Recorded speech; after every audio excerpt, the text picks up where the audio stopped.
और जब हमारे भारत के नागरिक यूक्रेन में थे, हमारे मेडिकल के छात्र, चौपट राजा, ये कई बार बचपन में सुना था और आज राजस्थान में देख भी रहे हैं। अंधेरी नगरी हमारा राजस्थान, कारण शहरों में और गांव में दोनों ही जगहों में बिजली नहीं आ रही है। बिजली मात्र 3 से 4 घंटे पहुंच रही है। कांग्रेस सरकार कहती है कि बिजली की दरें कम की हैं, तो मैं पूछना चाहूंगी कांग्रेस सरकार को, बिजली कहां है जो बिजली की दरें कम करोगे? मात्र और मात्र 3 से 4 घंटे हमारे ग्रामीण क्षेत्रों में, जहां किसान भाई खेती करता है, जहां माताएं बहनें त्रस्त हैं इस गर्मी में, उनके पास बिजली नहीं है। चौपट राजा कहना उचित इसीलिए भी है क्योंकि हमारे राजस्थान की नेशनल ब्यूरो रिकॉर्ड कहती है कि हमारे राजस्थान में महिला उत्पीड़न में अव्वल नंबर पे है। साथ ही साथ भ्रष्टाचार के मामले में भी नंबर 1 है। हाल ही की बात थी जब आप सभी लोगों ने अखबारों में पढ़ा होगा, समाचारों में सुना है, सप्ताह भर पहले की बात थी जब सांबर जिले की बात आई तो वहां पे महावीर विधायक नाम का एक टैक्स लगाया जाता है आम जनता पे। वैसा ही कोई टैक्स, वैसी ही कोई वसूली हमारे जिले में भी, राजस्थान झुंझुनू के जिले में भी कांग्रेस के नेता कर रहे हैं। सभी कांग्रेस के नेता अनेक टैक्स वसूली के नाम पे अलग अलग तौर तरीकों से जनता को परेशान कर रहे हैं। मेरे से पूर्व वक्ताओं ने अनेक बातें कही हैं, चाहे वो घोषणा पत्र की बात हो या जो उनकी झूठी घोषणाएं हैं, उनके झूठे वादों के बात कही है। तो मैं ज्यादा न कहते हुए ये कहना चाहूंगी कि आज गर्मी का मौसम चल रहा है, राजस्थान रेगिस्तान भी है। मैं खुद जनप्रतिनिधि होने के नाते आप सभी के बीच एक बात लाना चाहूंगी।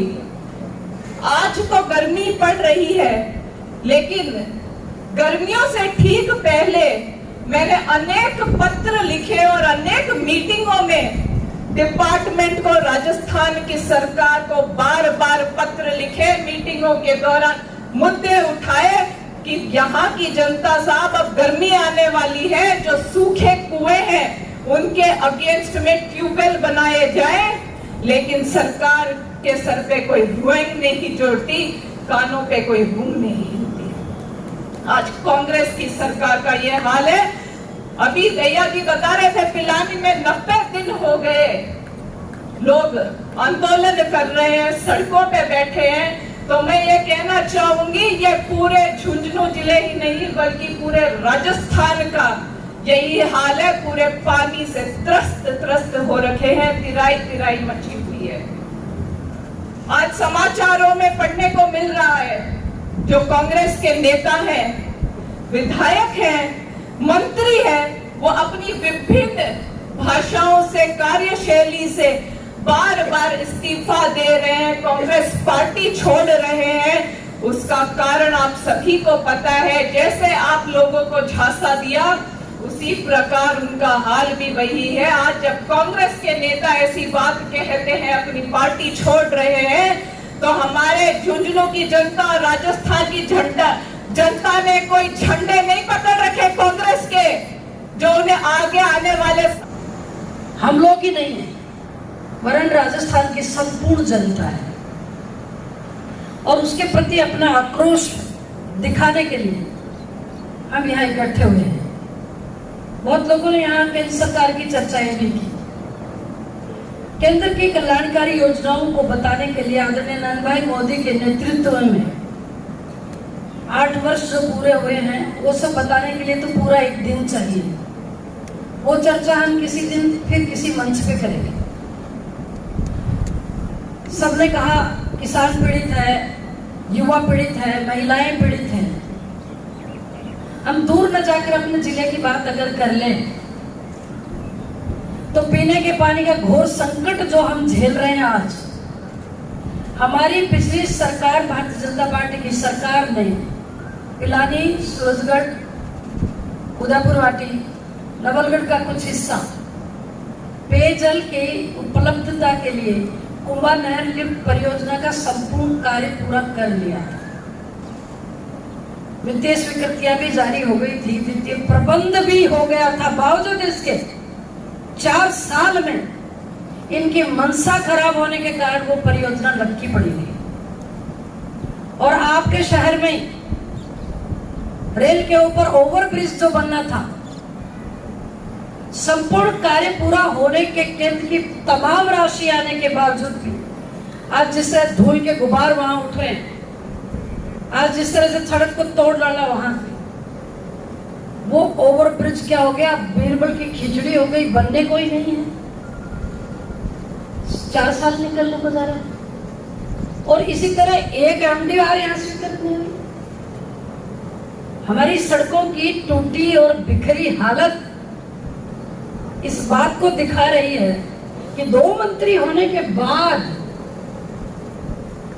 और एक मुख्यमंत्री जी के सलाहकार अपने आप को वो भी मंत्री समझ रहे हैं, 3 लोग इस जिले के होने के बाद भी इस जिले की बात तक नहीं पीता कोई। तो किसे कहा जाए?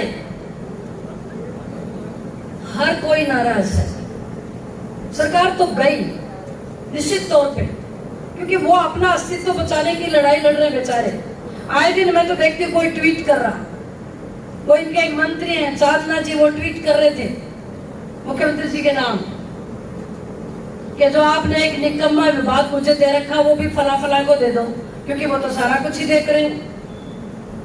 और मुख्यमंत्री जी कल एक भारतीय किसी व्यक्ति से मिलने गए थे, मुझे अचंभा हुआ कि उन्हीं के विधायक ने मारा था उसको, मलंगा ने, उन्हीं के विधायक ने उस व्यक्ति को मारा और उससे मिलने अस्पताल मुख्यमंत्री जी गए तो मलंगा ने मार घूम रहा है, उसको अरेस्ट किया होता मिलने की बजाय।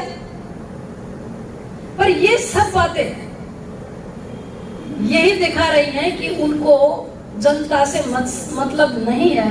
वो समझ गए हैं ये हमारा अंतिम समय है, इसके बाद पुनः राजस्थान में कांग्रेस की सरकार जिंदगी में नहीं बनेगी, कभी नहीं बनेगी। 30 वर्ष मान के चलिए आप कि अब कांग्रेस का नाम कहीं नहीं आएगा। तो वो तो बेचारे गए हुए हैं, वो मान चुके हैं इस बात को कि हम फिर नहीं आएंगे। इसलिए अभी तो अपने आगे क्या जो है भविष्य में रोजी रोटी का प्रबंध कैसे उसमें लगे हुए हैं। आप बोल रहे थे बदराना जोड़ खाली पड़ा था कब्जा हो गया, वो तो खाली पड़ा था कब्जा हो गया। ये आदरणीय हमारे विधायक जी सुभाष जी बैठे हैं, इनको पता है हमारे सूरजगढ़ में तो लोगों की हवेलियों पर कब्जे हो गए ताले तोड़ के। क्या बात करते हो आप? इनका कांग्रेस जब जब आती है माफियाओं में नई ऊर्जा आ जाती है, क्योंकि ये सारे माफिया है। सुन, इनके जितने कार्यकर्ता हैं सब 2 नंबर का काम करते हैं, इनके सारे नेता सबके कब्जे। तो भाई फिर क्या उम्मीद करोगे? चूहा का पैदा किया हो तो बिल्ली खो देगा ना। तो कोई उम्मीद इन कांग्रेस के लोगों से करो मत। भारतीय जनता पार्टी का कार्यकर्ता भी कमर कस के बैठा, पवन जी, चाहे मंडल हो, चाहे पन्ना प्रमुख हो, चाहे पूरे जिले की मैं बात करना चाहती हूँ आपसे। जनता वोट डालने को तैयार है। भारतीय जनता पार्टी का कार्यकर्ता समस्त प्रबंधन और वोट डलवाने के लिए कमर कसे बैठा है। बस इंतजार है तो सरकार की बर्खास्त की सरकार चली जाए, चुनाव 2023 में हो जाए, या तो इस बार सातों के सातों आएंगे। अब टिकट किसको मिलेगी ये पार्टी तय करेगी, लेकिन भाजपा का कार्यकर्ता कभी किसको मिली है नहीं देखता है। वो सिर्फ फूल का निशान देखता है, वो सिर्फ पार्टी की बात करता, व्यक्ति में उसका इंटरेस्ट कभी नहीं रहा। ये हमारी भाजपा की खासियत है कि हम बाहर से आने वालों को भी गले लगाते हैं, उनको भी इतना ही सम्मान देते हैं, उनको भी आत्मसात करते हैं। और भाजपा का चिन्ह लेकर जो कोई आ जाता है, हम फिर ये नहीं देखते कि ये बंदा कौन है, हम देखते हैं कि इसके हाथ में कमल का फूल है। सबने जय भी बुलवा ली और हाथ भी खड़े कर लिए, आपको सारी बातें भी कर दी। मैं तो सिर्फ आपसे तो ये सारी बातें तो आपको माननीय नरेंद्र जी हमारे विधायक साहब ये बताएंगे। हम आपके बीच में आए, आपने हमें मान सम्मान दिया, इसके लिए बहुत बहुत धन्यवाद। भारतीय जनता पार्टी पवन जी भाई साहब, एक पैर दिल्ली में और एक यहाँ पर राजस्थान में रहा। कभी सचिन जी जाते हैं, सचिन जी आते हैं तो गहलोत जी जाते हैं। कभी चिंतन शिविर आयोजित होते हैं, यहाँ पर बच्चों को बसों में जगह नहीं मिलती है। ऐसे ऐसे हादसे एग्जाम के दौरान हुए हैं जिन बच्चों को अपनी जान देकर अपनी जान गंवानी पड़ी और ये लोग लग्जरी बस में घूम रहे हैं। करोड़ों करोड़ों के 5 स्टार होटल इन्होंने बुक कर चिंतन शिविर किया और चिंतन में क्या विषय निकाला कि पप्पू को ही फिर से अध्यक्ष बनाया जाए। ये इस कांग्रेस का राज है। इसलिए मैं आपसे निवेदन करना चाहूंगी कि जिस जोश के साथ आज सब आप यहाँ पर इकट्ठे हुए हैं, इस जोश को बरकरार रखना है। 1.5 साल इस जोश को बरकरार रखकर जनता के बीच में आपको गांव-गांव ढाने जाना है। और जो कांग्रेस सरकार के राज में निकम्मी और नाकारा सरकार, जो सोई हुई सरकार है, इसकी सारी कुरीतियों को आपको जनता के बीच में लेकर जाना है। इसी निवेदन के साथ आज हमारी ये भाजपा का पूरा परिवार, आप सब हम यहाँ पर इस कांग्रेस के खिलाफ इकट्ठा हुए हैं। इसी निवेदन के साथ मैं बदलाव के ऊपर, क्योंकि भाषण आपने बहुत सुने, बहुत मैटर हो चुके, सिर्फ एक छोटी सी एक मुहावरा सुनाऊंगी, एक कहानी सुनाऊंगी। क्योंकि ये जो राजस्थान की जनता, हमने पढ़ा अंधेर नगरी चौपट राजा, टका शेर बाजी टका शेर खाजा, ये इस राजस्थान में चरितार्थ हो रहा है। और क्योंकि हमने सूरजगढ़ में, हमने सुभाष जी के या संतोष जी के चुनाव में हमने बहुत क्षेत्र में सुना, ये आपके बीच में आज पहली बार बदलाव के ऊपर भाषण सुन के आप बहुत भी बोर भी कहीं ना कहीं हो गए होंगे। बदलाव के लिए दो कहावत बस कि 2 सहेलियां थी या देसी लैंग्वेज में कि 2 बाहेली थी। एक का घराड़ा खो गया, वो अपनी दोस्त ने जाके बोली, बेबे मेरा तो घराड़ा खो गया, चल थाने में ना, मैं क्या करूं, क्या करना चाहिए भाई, ढूंढ के लाओ। तो उसकी दोस्त ने कहा, भाई ऐसे नहीं ढूंढा जाता घराड़ा, पहले उसके लिए थाने में जाना पड़ता है, रिपोर्ट लिखवानी पड़ती है, उसका हुलिया बताना पड़ता है, तब आगे का काम विभाग करता है, तो पुलिस ढूंढ कर लाती है। वो गई, बोले मुझे तो नहीं पता थाने में कैसे, बोले चल मैं चलती हूँ तेरे साथ। वो जाके गई तो अब इंस्पेक्टर साहब के पास जाके बोली, मेरा घराड़ा खो गया जी, घराड़ा ढूंढ के लाओ।